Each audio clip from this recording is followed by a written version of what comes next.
Nuevamente, bienvenidos todos. Gracias por ser tan juiciosos y por venir a esta segunda parte de la semana pasada. Normalmente lo estamos haciendo cada 2 semanas, pero esta vez, como la semana pasada me iba emocionando, le puse mucho tema y toca terminarlo hoy.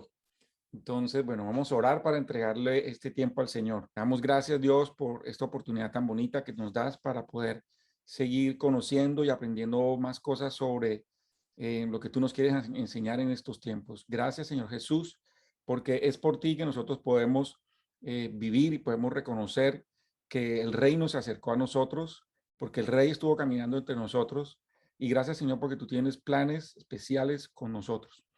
Gracias, Señor, porque se trata solo de ti, porque tú vienes a cumplir una obra espectacular que te encomendó el Padre.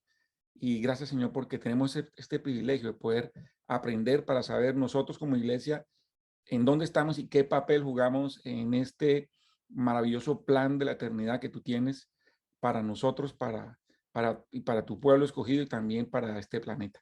Te entregamos estos minutos y que sea la palabra de Dios solamente en este tiempo, la que sea hablándonos en nuestros corazones, en el nombre de Jesús. Amén y amén. Amén. Bueno, no Amén. voy a recorrer todo lo que vimos la semana pasada, solamente recordando que dijimos, bueno, ¿qué es el reino? Que no siempre que la Biblia habla del reino se refiere a lo mismo. ¿Quién me quiere decir algo importante que alcanzó a captar o alcanzó a concluir de la semana pasada? Digamos, como una gran conclusión. Bueno, ¿Me quiere decir yo algo rapidito? digo yo Sí, por favor. que, que el reino, hay dos reinos. Uno que es el reino del Padre, que es como la eternidad, que es desde el principio hasta fin, que es todo. Y el otro que está en la mitad prácticamente después de que Jesús murió hasta que Jesús regresa, que se llama el reino de los cielos. Y en ese reino es en el que nosotros estamos en este momento. ¿Sí? Correcto. ¿Está bien? ¿No está bien? Exactamente. Muy bien. Eh, Bueno, estuvo muy bien, está muy bien. O sea, es Pablo, parte de pero lo no habías dicho que el reino de los cielos bajó y se acercó y estuvo en la tierra cuando Jesús estuvo. Pero ya cuando Jesús sí, se fue, no. Digamos que sí, ahí hay una mezcla de las dos cosas. O sea, el reino vino, el reino vino acá a la tierra, pero el reino ya no solamente está aquí en la tierra, ya está en todo lo que ocupa la esfera del todo lo que es el cristianismo y todo lo que Ah, ok. ocupa este tiempo. Ok. porque eso es También. para, esa es la función del Espíritu Santo casi, ¿cierto? O sea, de continuar como trayendo gente al reino, o bueno, no sé. Sí, la función del Espíritu Santo es es sellarnos a nosotros, apartarnos para el Señor, para que nosotros vivamos espiritualmente. Nosotros ya estamos en el reino de los cielos. Nuestro reino no es de este mundo, así como Jesús. Entonces, la función del Espíritu Santo es mucha, hay mucho lo que el Espíritu Santo hace, pero parte de eso es mantener el fuego encendido acá en la tierra para que el Señor termine su propósito en su momento. El fuego encendido a través de la iglesia. Bueno, aquí hay una gráfica que fue muy importante. Esta gráfica, ¿se acuerdan? Sí. Esta gráfica Sí. solamente para Sí, repasar y ya nos vamos rápidamente a lo que es. El reino de Dios, como decía María Luisa, es todo lo que es la eternidad, en donde está todo el universo. Estamos nosotros, digamos, como la eternidad no tiene principio y fin, está todo lo que nosotros podemos ver y no ver desde siempre y para siempre, y ahí está todo. Dentro del reino de Dios, pues está que el Señor intentó o ha querido establecer un reino físico en la tierra, y cuando hablo intentar no es que Él no puede, sino que simplemente todo eso está dentro del plan de Dios. Él quiso hacer reino acá, pero pues aunque Él lo quiso hacer, el hombre siempre en su terquedad, los israelitas quisieron un rey, entonces vino la teocracia, el Señor siendo rey aquí primero a través de Moisés, bueno, antes también estaba Abraham, pero tratando de establecer aquí su reino, pero pues siempre que él quería hacer algo, el hombre siempre venía con algo y fallaba, el pecado. Entonces hubo una teocracia hasta que definitivamente los israelitas dijeron, no más, se fueron al exilio. Luego, después del exilio, el Señor Jesucristo bajó a la tierra, acercó literalmente el cielo a la tierra, y cuando Él dijo el reino de los cielos está cerca. Vimos aquí, vamos a repasar un poquito más adelante.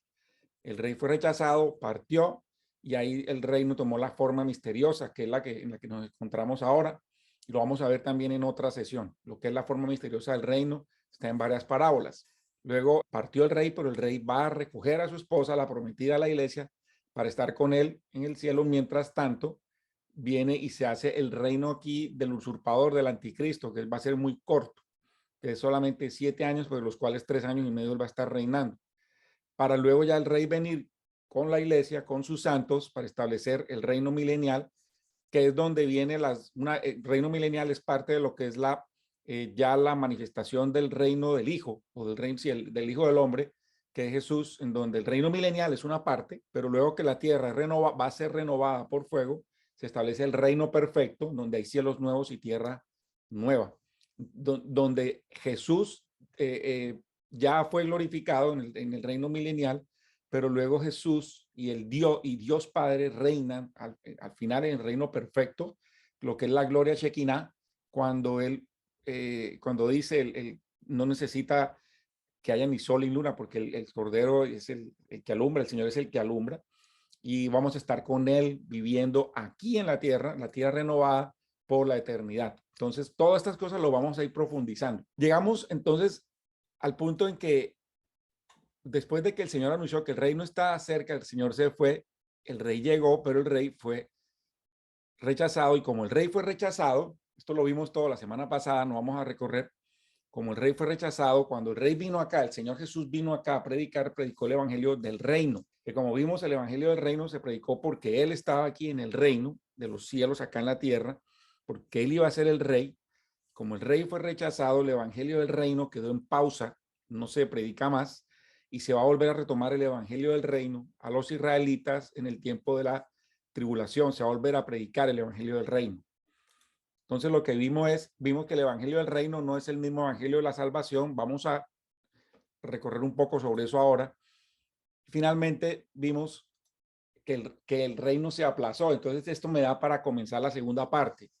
Entonces, esto que vamos a comenzar ahora, cuando el reino se aplazó, pues surgió una pregunta, y aquí creo que Dios va a aclarar varios conceptos entre nosotros, porque se nos ha dicho por mucho tiempo que la iglesia es la que va a traer el reino de Dios a la tierra, pero vamos a ver si esto es así o no. Vamos a comenzar entonces hablando de que el reino se aplazó, el reino fue aplazado, el reino del Señor aquí en la tierra.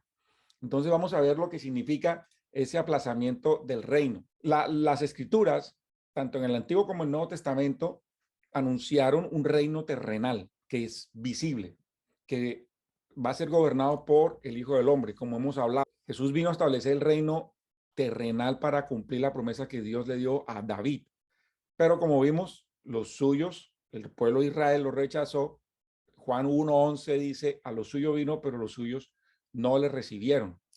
Entonces, como los suyos no lo recibieron, el reino quedó en pausa porque hay una profecía que nosotros la vimos también aquí, que es la profecía de la semana 70 de Daniel, que lo vemos en Daniel 9:27. Porque cuando Daniel le pregunta al Señor que cuándo es que se va a cumplir los tiempos, faltando un año, alrededor de un año, para que se cumplieran los 70 años de cautiverio en Babilonia, entonces él recibe una revelación, profecía de Daniel 9:27, bueno, miramos 9:25 al 27, y precisamente en el 27 habla de que, esto lo vimos bastante en el curso de la semana 70 de Daniel, pero habla toda la profecía que se le dio a Daniel. Varias enseñanzas, no les gusta hablar de la teoría del aplazamiento, no les gusta porque pues no se traza bien la palabra de verdad, porque la palabra, la Biblia se lee bajo varios criterios, 3 criterios, mejor dicho. Uno, que es tratar de leerla lo más literal posible.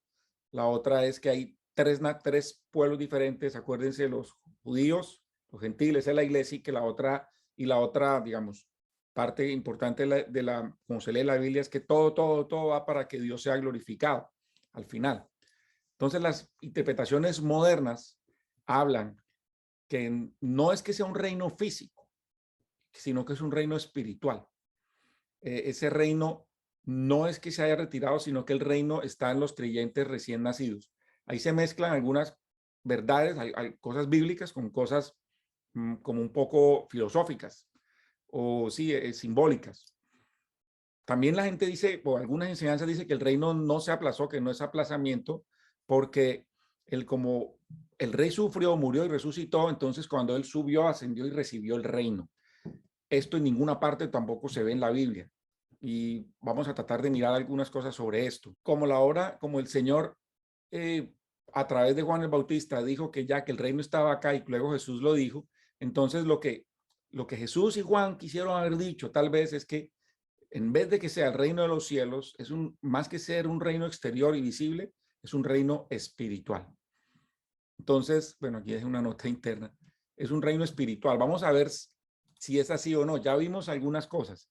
No sé si se acuerdan cuando revisamos la semana o miramos la semana pasada que el reino de Dios es el único que es espiritual porque es un reino que está en el corazón de nosotros. Pero ya cuando hemos visto cómo el rey vino, cómo el rey fue rechazado, cómo va a haber un reino milenial, cómo todo lo que nos ha enseñado las escrituras, pues se nos pregunta que si nosotros somos la iglesia como tal es el reino. Esa fue la primera pregunta con la que comenzamos la charla la vez pasada. Entonces nos preguntamos, de todo lo que hemos aprendido y hemos visto, ¿es la iglesia el reino? Les pregunto yo les dejo esa pregunta para que la vean, pero no sé si alguien tenga una respuesta rápida. No, En un yo creo segundo. que la iglesia no es el reino, la iglesia es la que trae el reino en su propio actuar. Tú estás hablando de dos cosas. Una, contestaste exacto, que la iglesia no es el reino, porque si fuera el reino, no, la iglesia es la reina. ¿Sí? Y la iglesia en ningún lado se menciona que es la reina, es la prometida del Señor. Ahora, la segunda parte de lo que contestaste es lo que precisamente vamos a aclarar aquí y hemos tratado también de, bueno, ya comenzamos a aclarar desde la última vez, que si es la iglesia la que va a traer el reino. Es importante y esa es la pregunta clave de esta segunda parte de la presentación de la semana pasada. Vamos a ver si la iglesia es la que va a traer el reino. Bueno, pero antes de eso, leamos acá en Daniel 2:44 y en los días de estos reyes, está hablando últimos tiempos, levantará el Dios del cielo un reino que nunca jamás se corromperá y no será dejado a otro pueblo este reino, el cual desmenuzará y consumirá todos estos tiempos y él permanecerá para siempre. Entonces, ¿quién levantará el reino? Según esta frase y varias otras de la Biblia, pero ¿quién levantará el reino? Jesús. Aquí, ¿qué nos dice lo que acabamos de leer? Levantará el Dios del cielo un O reino. sea, Jesús, ¿no? Aquí está hablando del Padre Dios.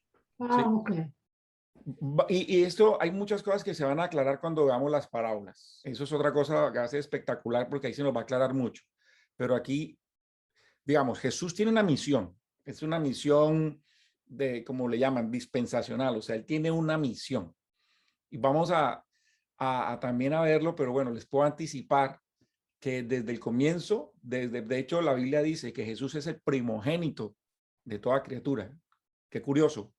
Primogénito quiere decir primero. Entonces él nació. Luego dice Jesús, yo soy el primero y el último, pero el principio y el fin, ¿cómo así que Dios tiene un fin? O sea, no puede tener un fin Dios porque Dios es eterno, pero Jesús sí tiene un principio y un fin. En cuanto a que el Padre le encomendó una obra al principio que Jesús la va a terminar. Y entonces comienza desde el Génesis y termina en el Apocalipsis. Termina cuando hay cielo nuevo, tierra nueva, y Jesús, como hemos visto, le entrega ya al Padre la obra diciendo, papá, aquí está lo que tú me encomendaste desde el Génesis, aquí te lo entrego. Entonces, por eso es que Jesús tiene una obra que es el Padre que se la encomendó. Jesús es el mismo Dios, pero Dios tenía que desprenderse, ¿sí?, de su naturaleza divina, que no puede estar al lado del pecado, tenía que desprenderse para hacerse hombre, para que fuera Jesús Dios hecho hombre, que hiciera esa obra. Y esa obra tiene que ver con la redención de la raza humana, con limpiar el pecado, tanto el pecado de todo, el pecado que hubo, y la tierra se contaminó, los cielos se contaminaron. Entonces Jesús era el que es el encargado de venir a limpiar y a purificar todo eso. Pero él lo hace en etapas. Entonces aquí el que le va a levantar el reino es Dios, porque como dice una de las parábolas, él está preparando un reino. Entonces están preparando un reino para su hijo. Él se fue, dice una de las parábolas, el Señor se fue a otro reino. Entonces, todo esto lo vamos a ver, es algo bien interesante, pero como estamos viendo, el que hace todo es Dios y el que hace la obra es Jesús, porque Dios se le encomendó. O sea, cuando tú te refieres a Dios, es Dios Padre, ¿cierto? Dios Papá, Dios Padre, sí, Señor. Dios Padre. Quiero hacer aquí como recordarles que a través de lo que hemos hablado de las dispensaciones podemos entender mejor todo esto. Entonces, como hemos hablado, y de hecho comenzamos esta sesión hablando de las dispensaciones. Y la palabra dispensación no es algo que se inventaron, como dicen algunos, se inventó Darby en el siglo XIX. No, esto es algo que viene desde Pablo. El apóstol Pablo ya hablaba de las dispensaciones. La palabra dispensación aparece 4 veces en la Biblia. Esto no es algo que fue de ningún teólogo. Esto es directamente de Dios. Entonces, cuando vamos a leer la Biblia, no podemos poner como una dispensación pasada o o sea, lo que pasó o lo que va a venir, que son dispensaciones pasadas y futuras, ponerlos como en el presente o comenzar a mezclar, porque así nos vamos a volver literalmente locos. Yo me acuerdo un dicho que había antes de que el Señor me llamara, decía, no, eso no leas la Biblia porque eso te vuelves loco. Eso le lavan a uno el cerebro, decían. Y no sé si a alguno de ustedes le ha pasado, pero en realidad la Biblia sí es un lavar cerebro, pero para bien. O sea, el Señor le lava a uno tantas impurezas y la Biblia dice, y la palabra dice que el evangelio es locura para el que se pierde. Entonces, si uno no entiende bien las dispensaciones, va a estar muy confundido, pero si uno las entiende y sabe que hay pasado, presente, futuro, y lo que hablamos ahorita de Israel, la iglesia y los gentiles, entonces vamos a entender las dispensaciones y no nos va a dar le va a dar más sentido a lo que estamos leyendo. Entonces, las dispensaciones pasadas y futura tiene que ver con el reino. Pero la dispensación en la que estamos ahora parados es la dispensación presente, que es la de la iglesia, que es la dispensación de la gracia. Entonces no podemos confundir el pasado con el presente y el futuro. Por ejemplo, para definir el reino como lo hemos visto, aquí hay una definición muy bonita que me parece interesante y hay un juego de palabras que nos va a ayudar. El reino es una organización política exterior visible y terrenal que se debe establecer en la tierra. La Biblia dice en Mateo 25:34 que el reino fue preparado desde la fundación del mundo. El reino es una organización política, la iglesia es un organismo espiritual que es invisible y celestial, que debe ser arrebatado de acá, de esta tierra. Ya lo hemos visto varias veces en 1 Tesalonicenses 4, 16 a 17, entre otras.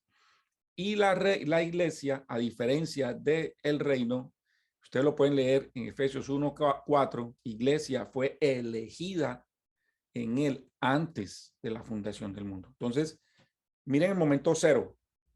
De ahí arranca fundación del mundo. Ahí Dios pensó en el reino, pero la iglesia estaba en la mente de Dios desde antes de ese momento cero, desde antes de la fundación del mundo. Entonces ya vemos que el reino y la iglesia son dos cosas distintas. El reino es algo visible, una organización política. La iglesia es un organismo. La Biblia dice que o nos compara a la iglesia como un cuerpo que tiene manos, órganos, que tiene piernas, pies, brazos, etcétera. Entonces, bueno, si ustedes leen Efesios 1:4, nos dice, según como nos escogió en él antes de la fundación del mundo, para que fuésemos santos y sin manchas delante de él en amor. Y también 1 Corintios 12:12 dice que la iglesia es un cuerpo. Dios hizo de Adán a su esposa, la sacó de su cuerpo y se hizo a su esposa. Nosotros también, la iglesia es la esposa o la desposada, la prometida de Jesús, que nosotros somos el cuerpo del Señor, que es la cabeza. Significados distintos: iglesia y reino. Cada uno en su lugar. Si nosotros entendemos cuál es nuestro lugar, les aseguro que la vida va a ser mucho más sencilla de entender. Y la Biblia ni más faltaba. Podemos nosotros, por todo lo que hemos hablado, podemos nosotros decir que la iglesia no es el reino. La iglesia es, como hemos visto, fundado antes de la fundación del mundo, pensada antes de la fundación del mundo. La iglesia es, en este momento, somos la prometida, ¿sí?, que va a ser la esposa en la boda del Cordero. Sí. Pero como todo esto tiene que ver con las costumbres israelitas, judías, en los israelitas, una desposada o una prometida ya tiene literalmente los mismos derechos y la misma condición que la esposa. Por eso era que la Virgen María ya era desposada de José y era virgen, por eso era la desposada, la prometida. No, ya a partir de ahí, aunque no hubieran celebrado la boda, ya se consideraban que eran esposos. Había un tiempo que tenían que cumplir antes de que se hiciera la boda y se consumara la boda. Por eso ella era ya prácticamente la esposa, pero todavía estaba en proceso de ser esposa como tal, estaba en el proceso de preparación. Y así está la iglesia ahorita. Está la prometida, estamos en proceso de preparación aquí en la tierra, así como la reina Esther se preparó, la iglesia se está preparando acá en la tierra y este es el lugar de prueba de la iglesia para luego ya recibir, después de que la iglesia haya salido de la tierra, recibir ya lo que es en el cielo. Vamos a presentarnos ante el tribunal de Cristo del Bema para luego ya pasar como una iglesia sin mancha y sin arruga a celebrar previo a la boda del Cordero ese tiempo de preparación antes de la cena en el cielo. Entonces, Saulo, señora. es que una vez en la iglesia el pastor nos explicó exactamente lo que tú estás diciendo, que entonces él decía que exactamente lo que tú dices, que muchas de las parábolas es relacionado con las tradiciones judías porque era lo que ellos, pues obviamente yo era judío. Entonces, cuando decía que sin arruga y sin mancha, que en las ceremonias judías, la esposa, el vestido le hacen como unas arruguitas y es ahí donde la gente le pone plata. Sí, como que esos son los regalos de la boda. Entonces, cuando la Biblia dice sin arruga y sin mancha es porque nadie va a dar plata o nada para la novia porque ya Jesús pagó por todo. Exactamente. Jesús nos está lavando acá con su palabra, pero luego ya como que también sin arruga y sin mancha tiene que ver con que nosotros la iglesia no va a ser manchada, su esposa no va a ser manchada y no va a ser arrugada y no va a pasar por el proceso tan terrible, sangriento que va a haber aquí en la tierra.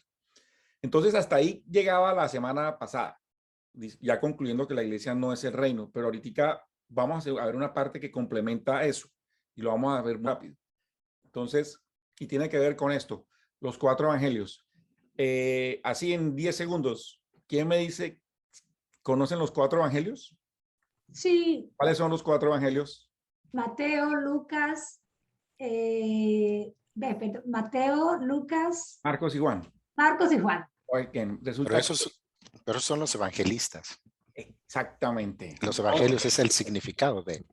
Bueno, entonces, vamos a aclarar términos. Estos son los evangelistas, son los libros escritos por 4 personas que testificaron de Jesús y escribieron la vida de Jesús, no como dicen por ahí que todos los evangelios es lo mismo, pero diferente punto de vista, no, la vida de Jesús escrita de 4 formas que se complementan, unas con otras, pero que aunque algunas repiten, no necesariamente están hablando de lo mismo. Y cada evangelio tiene un propósito. Cada evangelio como que muestra una parte del carácter de Jesús. Pero resulta que esos no son los 4 evangelios. Esos son, como dice Efraín, los 4 evangelistas. Vamos a ver cuáles son los 4 evangelios. Y aquí, yo creo que señora. Y tiene razón, porque es que evangelio significa buena nueva. Entonces, claro, solamente hay un evangelio de la gracia, en este caso, el evangelio de Jesús, ¿no?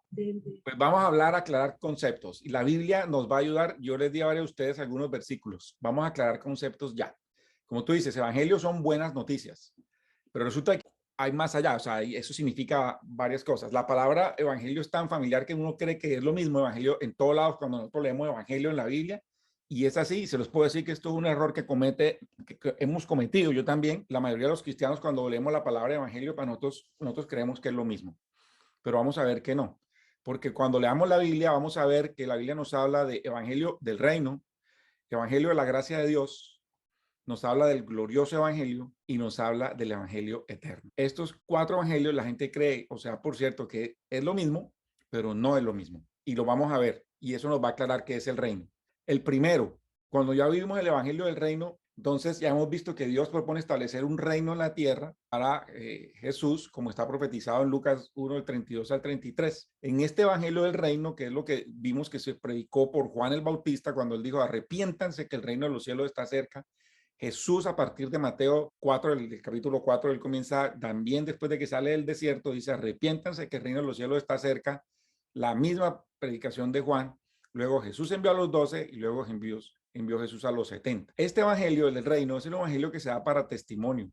Acuérdense, los israelitas siempre querían ver cosas, querían ver señales. si ellos no veían, por eso ellos mandaron a preguntar, dinos si eres el que estamos esperando o no.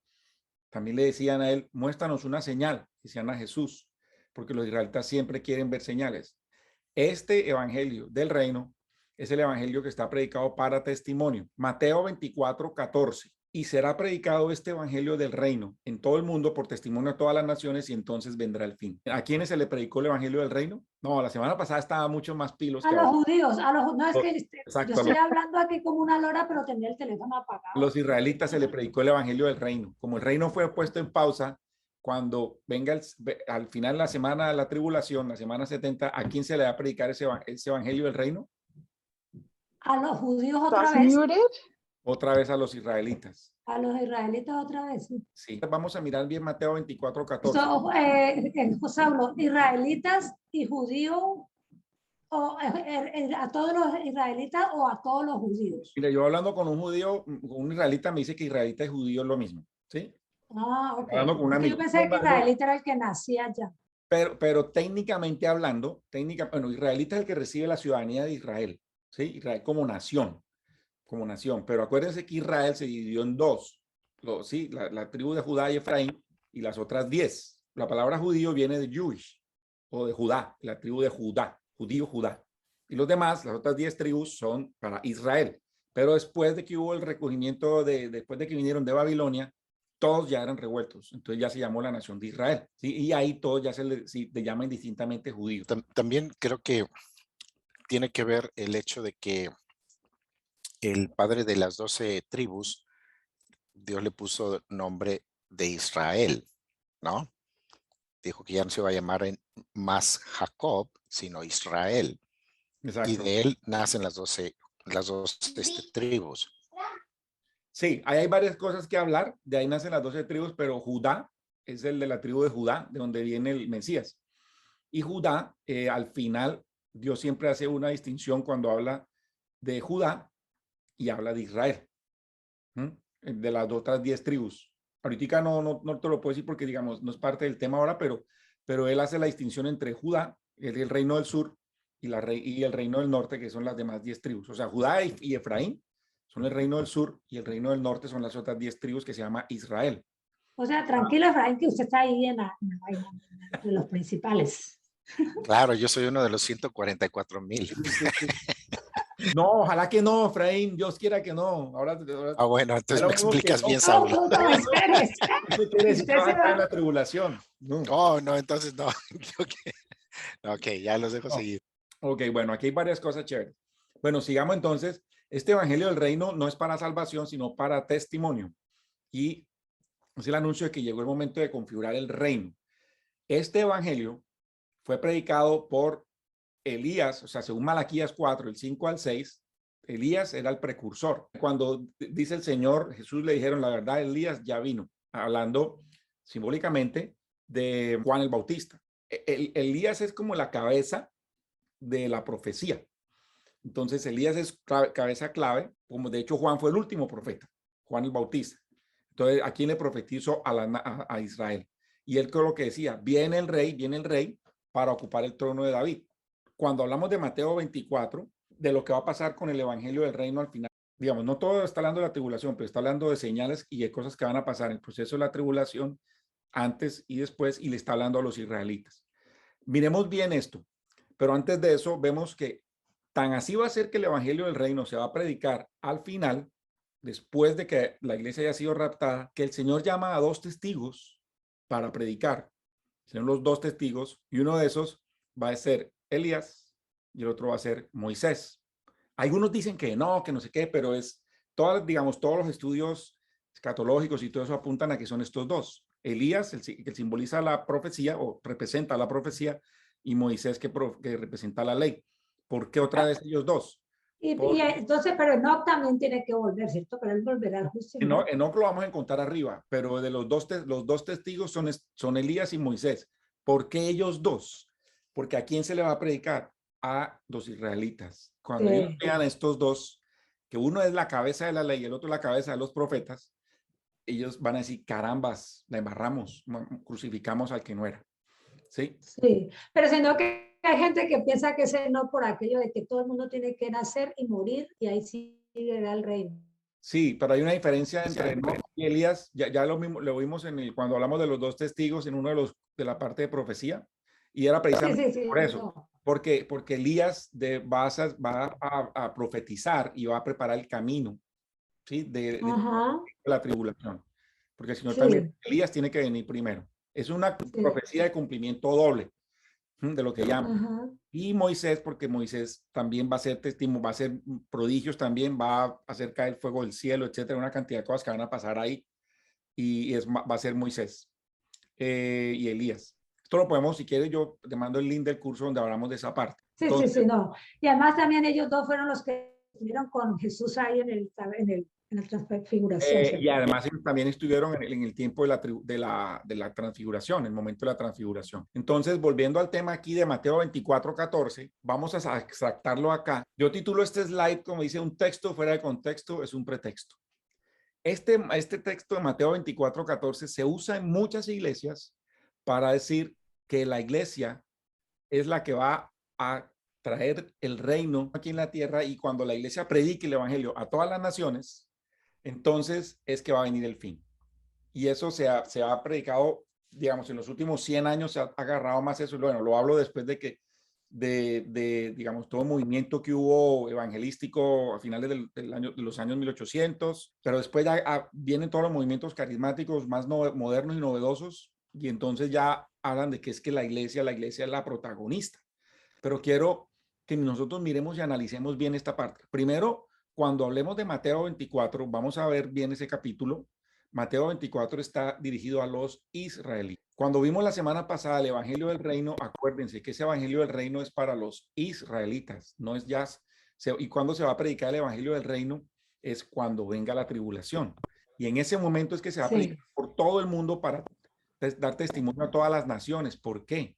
Porque se va a predicar a los judíos, pero como dice la palabra, detrás de cada judío, del manto de cada judío van a estar 10 personas, o sea, se le va a predicar a los judíos, pero todas las naciones aquí van a ser beneficiadas. Miremos un poco las personas que hablan de este Mateo 24:14 y diciendo que es que la iglesia va a predicar esto y va a venir hasta el fin. Vemos que si no se traza bien la palabra, de verdad, la iglesia va a estar confundida y no va a saber cuál es su papel en la tierra. Miremos un poco cuáles son las características de las personas o de quienes dicen que es que la iglesia es la que va a traer el reino. Y esto pasa mucho en la iglesia hoy en día.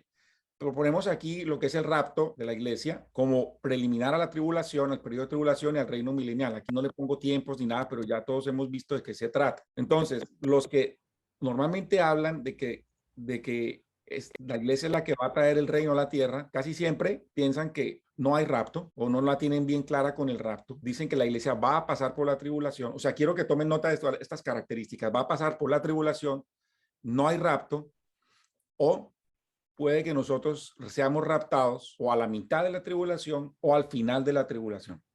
Somos raptados un momentico y luego Jesús baja con nosotros. Entonces, pero normalmente ellos no hablan de un rapto pretribulacional, tampoco hablan de una tribulación. Dice que el planeta ha estado en tribulación ya desde hace varios, digamos, décadas o siglos, que ha habido tribulación por el tema climático, ha habido tribulación por las plagas, que la tribulación es algo simbólico, ¿sí? Entonces no va a haber tribulación, o si va a haber tribulación, quién sabe, a lo mejor nosotros pasemos por ahí. No, Saulo, imagínate una amiga cristiana, pues, mejor dicho, de la época antigua, va y me dice que ella es que usted no sabía que ya el rapto pasó hace tiempos, y yo, ¿qué? Exacto. Mire, hay una mezcolanza y mientras uno no traza bien la palabra de verdad, la verdad que uno va a estar perdido, porque no leen la Biblia de manera dispensacional, porque la Biblia se interpreta sola, la Biblia aclara sola todas las dudas, casi que todas las dudas, y ahora yo la verdad no sé qué habrá pendiente para preguntar. Seguramente lo que nos está pasando a nosotros, la tribulación, etcétera, o sea, me refiero a tribulaciones o pruebas que pasamos acá, pero muchas o casi todo ya está explicado en la Biblia. También estas personas dicen que no va a haber reino milenial, que es simbólico, que de hecho el milenio ya comenzó y que milenio no significa 1000 años, puede significar más, que el milenio comenzó. De hecho, ellos dicen que después de que hubo la persecución de la iglesia y la iglesia hizo el acuerdo con Constantino, la iglesia comenzó a experimentar unos tiempos como de pasarla rico, bien, tranquilo, ya dejó la persecución y todo, que ahí comenzó el reino milenial. Ya llevamos casi 1800 años viviendo el reino milenial, según ellos. Entonces, cuando se habla de Mateo 24 así, de que la iglesia es la responsable de establecer el reino y de traer el reino a la tierra, normalmente no hay seguridad o no hay claridad de estos conceptos. Bueno, también dicen el Apocalipsis es simbólico, todo ya pasó y hablan que muchas cosas del Apocalipsis pasaron después de la persecución de los judíos, en el año 70, después de que el templo fue destruido. Dice que el reino de Jesús es un reino espiritual y también que la iglesia, como hablamos, la iglesia pasará por la tribulación. La verdad, si uno mira todo esto, uno dice, Dios mío, acá apague y vámonos, porque esto está terrible. Entonces esto va a crear una cantidad de confusión en la iglesia, en las personas, y no vamos a saber bien en dónde estamos nosotros parados y cuál es nuestra misión. Entonces, este texto de Mateo 24, 14, y lo vamos a hablar, es un texto que habla de después del rapto, después ya al final de la tribulación, y vamos a ver este evangelio del reino, quién es el que lo va a predicar en todo el mundo. Vamos a mirarlo rapidito. Entonces, son 4 evangelios. El evangelio de la gracia, vamos a mirar el primero, que es el que ya hablamos. Esto no vamos a recorrer mucho. Caterín, tú tienes Hechos 20:24, por favor. Hechos 20:24 dice, pero de ninguna cosa hago caso, ni estimo preciosa mi vida para mí mismo, con tal que acabe mi carrera con gozo y el ministerio que recibí del Señor Jesús, para dar testimonio del evangelio de la gracia de Dios. Ok, entonces este evangelio de la gracia es el mismo evangelio de salvación. También Romanos 1:1, por favor, Caterín, porque a este evangelio se le llama de varias formas. Entonces, vamos a ver, o sea, se le llama también evangelio de Dios. Mira Romanos 1:1, Caterín, por favor. Pablo, siervo de Jesucristo, llamado a ser apóstol, apartado para el evangelio de Dios. Correcto. Y en Juan 3:16. Perdón, si lo tengo correcto. Sí, Juan. Esta es el famoso que se recita mucho. Dice, porque de tal manera amó Dios al mundo, que ha dado a su Hijo unigénito, para que todo aquel que en él cree no se pierda, mas tenga vida eterna. Exacto. Entonces vemos que este evangelio de la gracia, el evangelio de salvación, es un evangelio de Dios porque viene de Dios. Dios es el que da estas buenas noticias. Dios es el que testifica de su Hijo.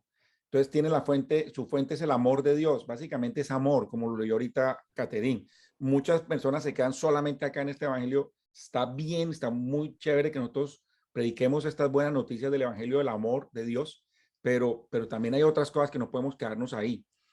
También este evangelio, María Luisa, tú tienes Romanos 1:16 y 2 Corintios 10:14, por favor. Entonces, Romanos 1:16, 17 dice, porque no me avergüenzo del evangelio, porque es potencia de Dios para salud a todo aquel que cree, el judío primeramente y también al griego, porque en él la justicia de Dios se descubre de fe en fe, como está escrito, mas el justo vivirá por la fe.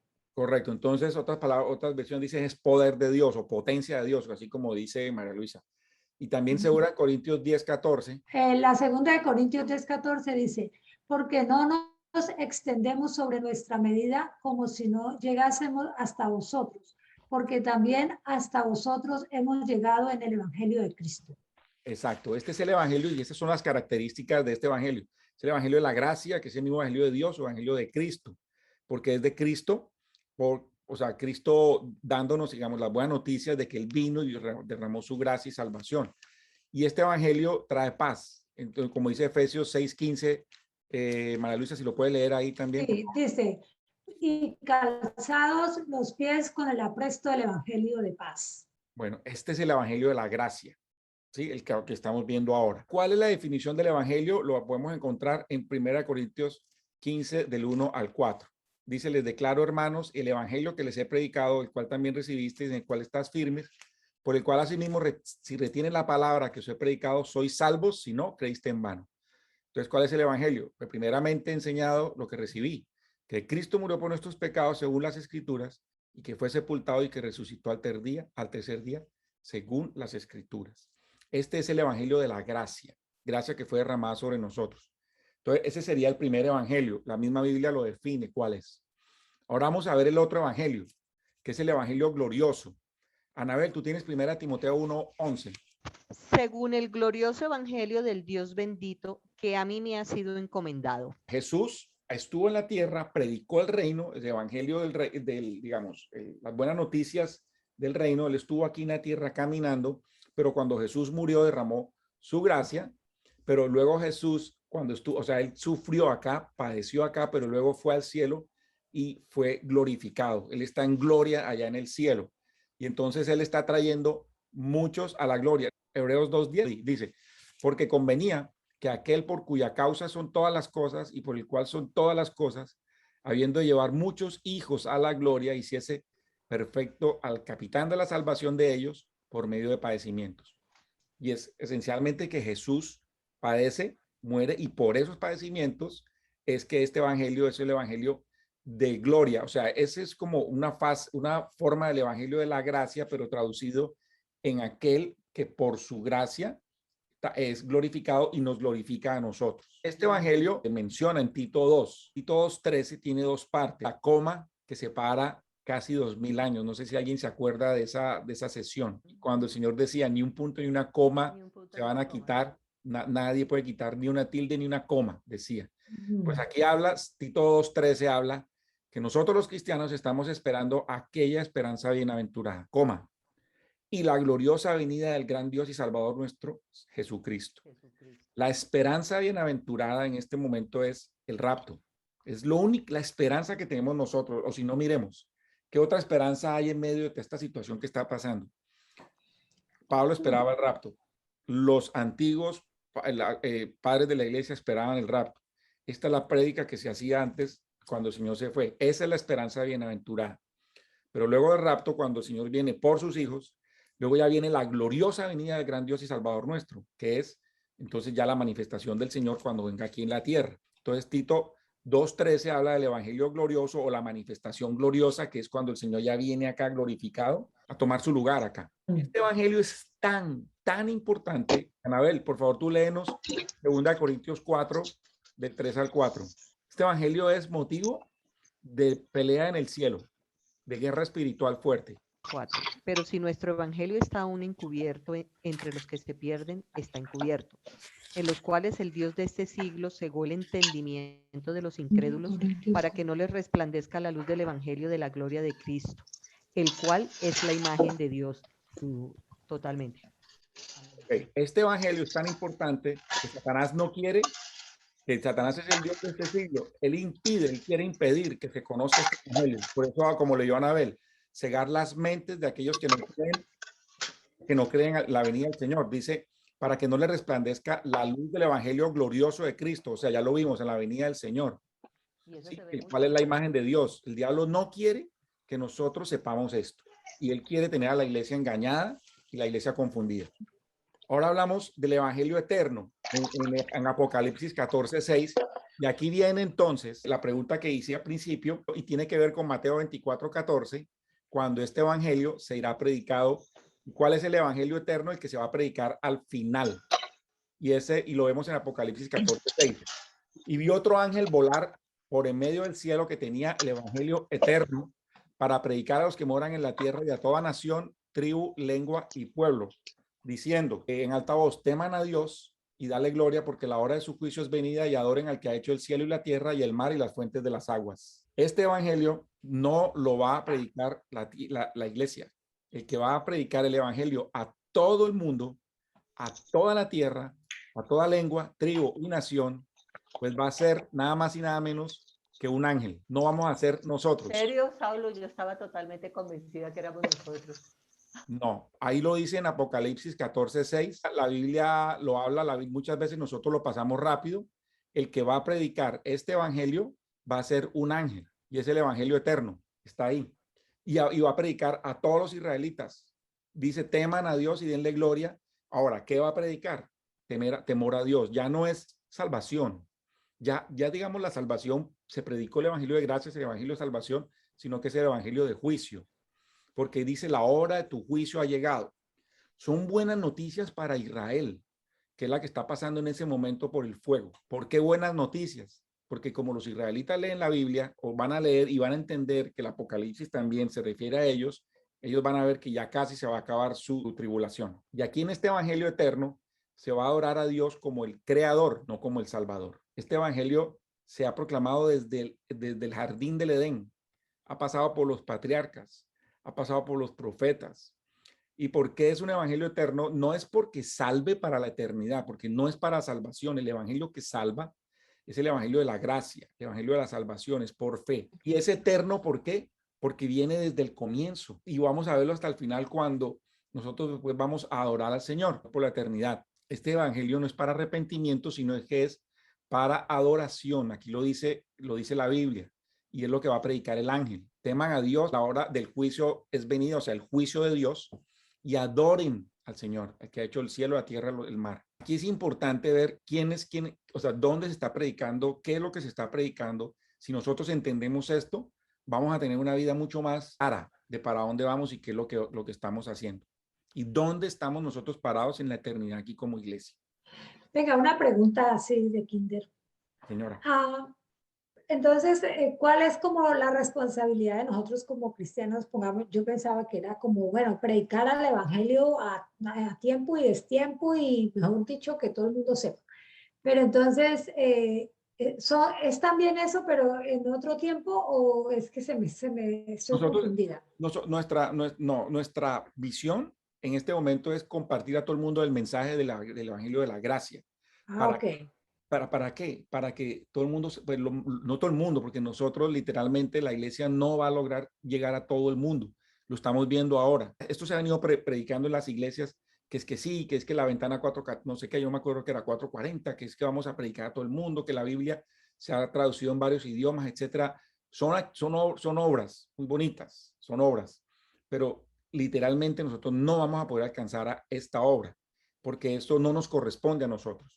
Nos corresponde en el periodo de la gracia, en este tiempo de test o de prueba del planeta. O sea, pues la gracia, el periodo de la gracia es un tiempo en donde aquí se va básicamente a ver quién es quién por fe. No es por obras, no es por vista, es por fe, de creer en la obra de Jesús. La única obra que nosotros tenemos que creer es en la obra de Jesús en la cruz, que murió allá por nosotros y derramó su sangre para nuestra salvación.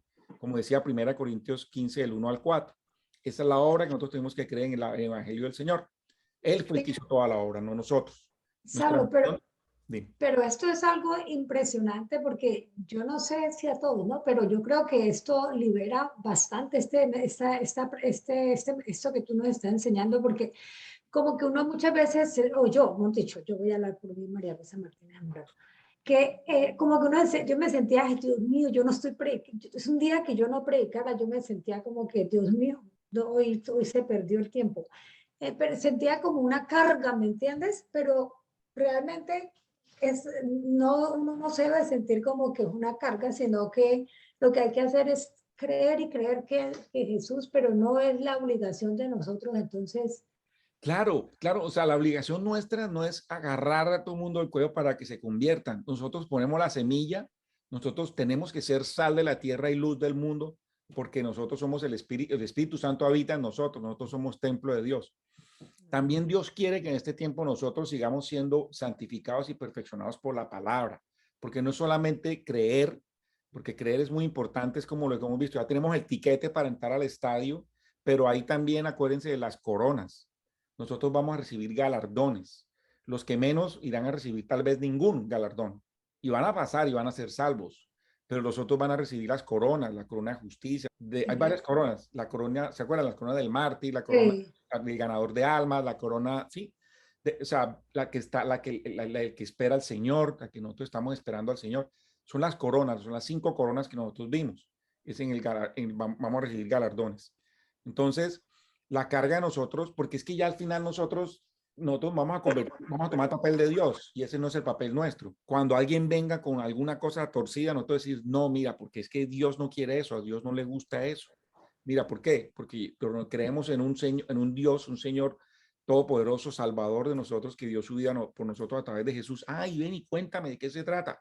No, mira, Jesús hizo esto por ti y por mí, para que nosotros fuéramos salvos y pudiéramos tener vida eterna con Él. Comenzar a charlar y hablar con las personas, pero uno siembra, pero otro es el que hace crecimiento. no nosotros. En fin, o sea, aquí hay mucho de qué hablar, pero si nosotros entendemos cuál es nuestra posición en la tierra, vamos a saber para dónde vamos. Sí. Pero no he terminado acá. Ya finalmente que termino, resulta que hay otro evangelio. Aquí ya es oscuridad. Anabel, tú tienes... Gálatas 1 del 6 al 10. Sí, acá lo tengo. Dice, estoy maravillado de que tan pronto os hayáis alejado del que os llamó por la gracia de Cristo para seguir un evangelio diferente. No que haya otro, sino que hay algunos que os perturban y quieren pervertir el evangelio de Cristo. Mas si aún nosotros o un ángel del cielo os anunciare otro evangelio diferente del que os hemos anunciado, sea anatema.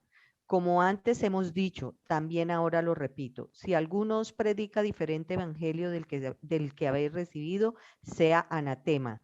Pues, ¿busco ahora el favor de los hombres o el de Dios? O, ¿trato de agradar a los hombres? Pues si todavía agradara a los hombres, no sería siervo de Cristo. Correcto. Este otro evangelio es el Ese sí evangelio, está, pero candela.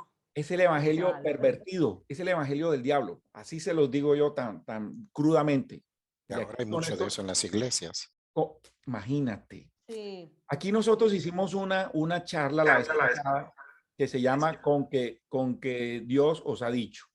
Y vimos cómo el Satanás literalmente se metió dentro de la iglesia, se metió en las escrituras, tergiversó el evangelio. Ahí es cuando uno tiene que decir que voz me gobierna. Exacto, entonces él pervertió el evangelio, es el otro evangelio, eso no es uno de los cuatro, es el otro, es el evangelio, el falso, el que pervierte, el que lleva la verdad pervertida, el que no es, el que confunde a las iglesias, el que te está diciendo que no es, la fe no es suficiente para salvación, que tienes que hacer otras cosas más, que tienes que irte purificando, que tienes que irte limpiando, que tú mismo tienes que hacer más esfuerzos porque si no, nunca vas a llegar a la estatura de Cristo.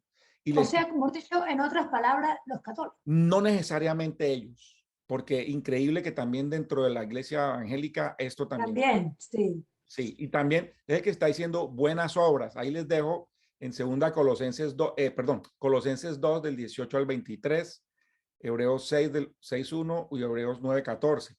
Se dice, cuanto más la sangre de Cristo, el cual por el Espíritu Eterno se ofreció a sí mismo sin mancha a Dios, purificará vuestras conciencias de las obras muertas para que sirváis al Dios vivo. Este evangelio es, tú tienes que estar haciendo cosas, tú tienes que estar haciendo obras.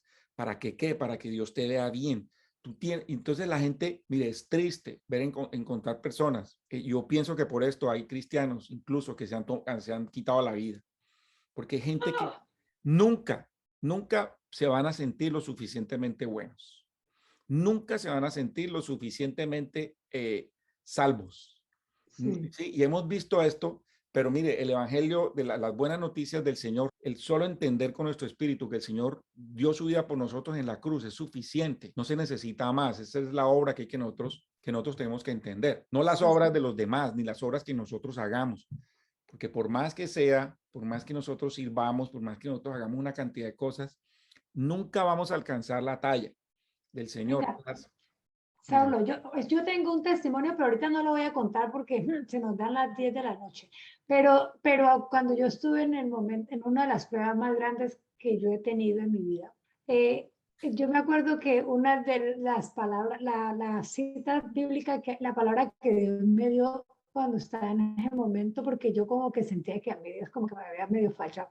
O sea, yo me sentía así, ¿no? Ya después Dios me llevó en el proceso y toda la cosa que me tocó pedir perdón y todo, pero siempre era be still and know that I am God. O sea, quédese quieta y conozca que yo soy Dios.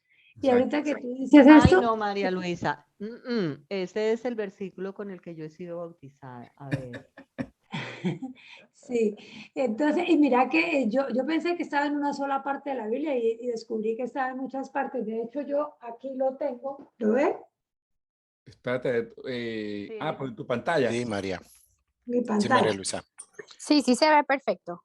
Be still en el Salmo 46, porque siempre pensaba que yo tenía que hacer cosas para lo que dice Saulo. Pero después de ese tiempo que Dios me llevó al desierto, ahí conocí que realmente yo no tenía que hacer nada porque Dios siempre me decía, be still and know that I am God. Exacto.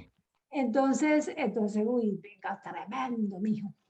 Sí, el Señor quiere que nosotros tenemos las buenas noticias como, tal como Él nos las dio. Me sirvió esta parte de los 4 evangelios, la quería meter aquí en esta parte para que nos reforzara un poco y nos aclarara que si es la iglesia el reino y que si nosotros tenemos que traer el reino a la tierra o no, si acá o no. Yo espero que les haya quedado claro. Si no, pues los invito a que miren esto y me pueden ir preguntando también por el chat y cosas así. Esto nos da como unas pautas para nosotros entender cuando nosotros leamos la Biblia a qué se está refiriendo el Señor en ese momento, cuál es nuestra posición, básicamente. Luego, cuando vemos las parábolas, vamos a ver cómo es que el reino está actuando, cómo es que Dios está haciendo las cosas ahora y las va a hacer en un futuro. Y nos va a reforzar también la posición de que la iglesia está llamada a que no pase por el proceso de tribulación, porque es importante que nosotros sepamos que Dios nos ama tanto que no va a querer que su esposa pase por ese proceso tan angustioso que es la angustia de Jacob solamente.